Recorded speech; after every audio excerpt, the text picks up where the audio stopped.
As we continue to face international challenges from our enemies, Rishi Sunak has decided to betray our armed forces by cutting their budget while at the same time send money to Ukraine.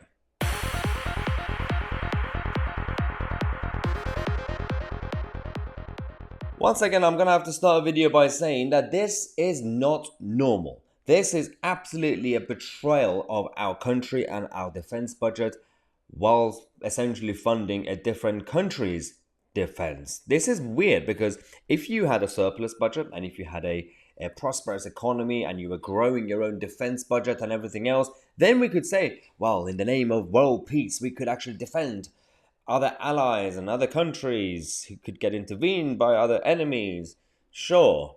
But right now, what the defense budget is going to be looking like, and we are going to be talking about Ben Wallace, the defense secretary, his reaction, potentially, and everything else been going on in Ukraine. But £2.5 billion a year, real term cut, is going to be happening now every year.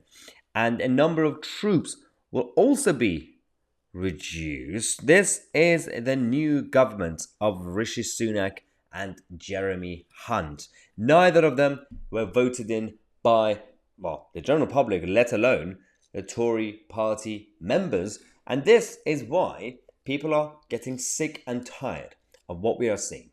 On the one hand, we are seeing U-turns after U-turns. We are seeing the 2019 manifesto being destroyed. And we are seeing Rishi Sunak's own campaign manifesto, which was about a month ago, that's being destroyed by himself. One, we had the shale gas. He decided to ban it, even though he promised that he would support it. Then you had the defense spending. While supporting defense, he decided to ban it. And cut it. Imagine if he banned defense. And we've seen this left, right and centre. He promised that he would remove EU laws from the UK. He said, I will keep Brexit Britain safe.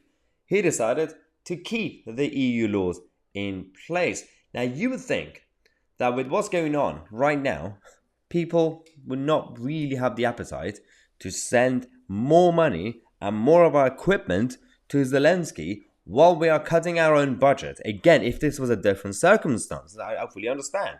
You know, the government wants to support Zelensky. Okay, that's a whole different debate.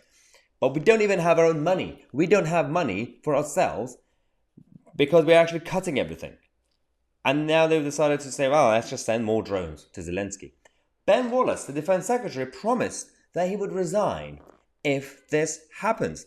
Seems like he's also changed his mind, because Ben Wallace might not be actually quitting, despite Rishi Sunak's refusal to commit the defense spending target. What happened to Ben Wallace? What happened to that principled man? Again, I'll give him a few days. It's only Monday. Let's see what happens in the next few days as they actually announce the proper details in Parliament as well. He might resign then, or he might be blobbing Downing Street as we speak to get Rishi Sunak to change his mind.